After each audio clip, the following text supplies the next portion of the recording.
KP धबधबा अर्थात Khandala Pune railway track धबधबा। असे म्हणतात की पाणी हा सर्वात परिपूर्ण प्रवासी आहे, कारण जेव्हा ते प्रवास करते तेव्हा ते स्वतःच मार्ग बनते। पावसाळ्याच्या दिवसात निसर्गाच्या सौंदर्याचा अनुभव घेण्यासाठी मित्रपरिवारांसह एकदा नक्कीच बाहेर पडा। पावसाळ्यात धबधबे, लेण्या, गडकिल्ले अधिक सुंदर दिसतात, कारण त्यावर असणारी हिरव्यागार निसर्गाची चादर। गार वारा, ढगाळ वातावरण, चिखलातील रस्त्यातून वाट काढत ट्रेक करत ज्यावेळी आपण मुक्कामी पोहोचतो त्यावेळी आनंद गगनात मावेनासा होतो। अशाच एका निसर्गरम्य ठिकाणी मी व रोहित भोसले दिनांक 3 ऑगस्ट 2025 रोजी एका लेणीच्या शोधात येथे पोहोचलो। ते ठिकाण होते खोपोली। मुंबईसारख्या गजबजलेल्या शहरापासून सुमारे 75 किमी रस्त्याने व 58 किलोमीटर रेल्वे प्रवासाच्या अंतरावर असलेले खोपोली शहर हे रायगड जिल्ह्यातील प्रसिद्ध शहर असून मुंबई मध्य उपनगरी रेल्वेचे एक महत्त्वाचे स्थानक आहे।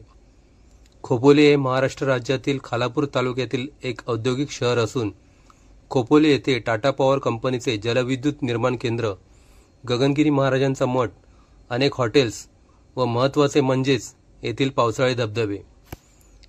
येथील निसर्गरम्य हिरव्यागार परिसरातील धबधबे मानवी जीवनाला आनंद व क्षणिक विसावा देतात।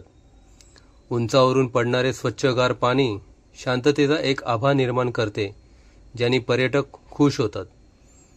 कर्जत ते खोपोली या परिसरात जवळपास 15 धबधबे आहेत। ते पुढील प्रमाणे: Bhivpuri, Zenith, Pandavkada, Kondana, Dudhiware, Kune, Dhavgi, Ulhas valley, big steps, Palasdari, Barvi, Bhira, Tamhini, Tungarli व लोणावळा। सकाळी 10 वाजता आम्ही खोपोली येथे पोहोचल्यावर प्रवासाला सुरुवात केली। प्रथम आम्ही स्टेशनजवळ असलेल्या विहारी गावातील नालंदा बुद्ध विहाराला भेट दिली। विहारात तथागत गौतम बुद्ध व विश्वरत्न परमपूज्य डॉक्टर बाबासाहेब आंबेडकर यांना अभिवादन केले। पुढे खोपोली येथील एका अज्ञात लेणीच्या शोधाला सुरुवात केली।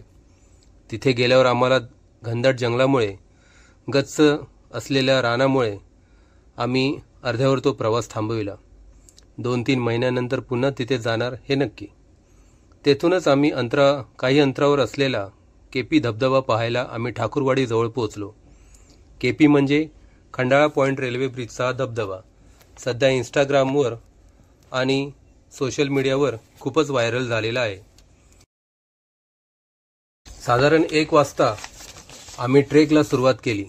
सुरुवातीच्या छोट्याशा ओढ्यामधील थंड पाण्याने आम्ही फ्रेश होऊन आजूबाजूच्या हिरवळीचा, घनदाट जंगलाचा, वन्यजीवांचा, पक्ष्यांचा अनुभव घेत त्यांना न्याहाळत आम्ही प्राचीन कोरीव पायऱ्यापर्यंत पोहोचलो। तो एक अवघड ट्रेक होता। एकमेकांना आधार देत आम्ही तो अवघड ट्रेक सर केला। ह्या प्राचीन कोरीव पायऱ्या ह्या वेळच्या व्यापारी मार्गाचे उत्तम उदाहरण आहेत। आता त्या निमुळत्या व पावसात त्यावर शेवाळे जमा होऊन त्या बुळबुळीत झालेल्या आहेत। साधारण 1 तासाच्या अथक प्रवासानंतर आम्ही केपी धबधब्याजवळ पोहोचलो। रेल्वे ट्रॅक जवळच असलेला हा धबधबा पाहताना विलक्षण आनंद झाला। 2 बोगद्यांच्या मध्ये असलेला हा सिंगल रेल्वे ट्रॅक आणि धबधबा आपण कधीच पाहू शकलो नसतो, पण हे शक्य झाले ते रोहित भोसलेमुळे। त्याच्यासोबत आम्ही अनेक ट्रेक केलेत। जून महिन्यात आम्ही येथूनच जवळ असलेल्या नागनाथ लेणीवर आम्ही गेलो होतो। त्यावेळी असाच एक रेल्वे ट्रॅक व बोगदा पाहायला मिळाला होता। त्यावेळी आम्ही तेथे फोटोग्राफी देखील केली होती। त्याचवेळी आम्हाला रोहितकडून या केपी धबधब्याबद्दल माहिती मिळाली होती। या धबधब्यांजवळ फेसबुक लाईव्ह व फोटोग्राफी करून आम्ही 3 वाजता पुन्हा परतीच्या प्रवासाला लागलो। मित्रांनो, हा ट्रेक जरी साधा सोपा असला तरी ट्रेकिंग करताना जे नियम पाळायचे असतात ते पाळावेच लागतील, कारण ते त्या कोरीव पायऱ्यांजवळ थोडं सावध राहावं लागेल। तिथे एक चूक आपल्याला भारी पडू शकेल। मित्रांनो, आयुष्य खूप सुंदर आहे, ते भरभरून जगता आले पाहिजे। छोट्या छोट्या क्षणाचा आनंद लुटता आला पाहिजे। जय भीम। प्रफुल्ल पुरळकर, लेणी संवाद।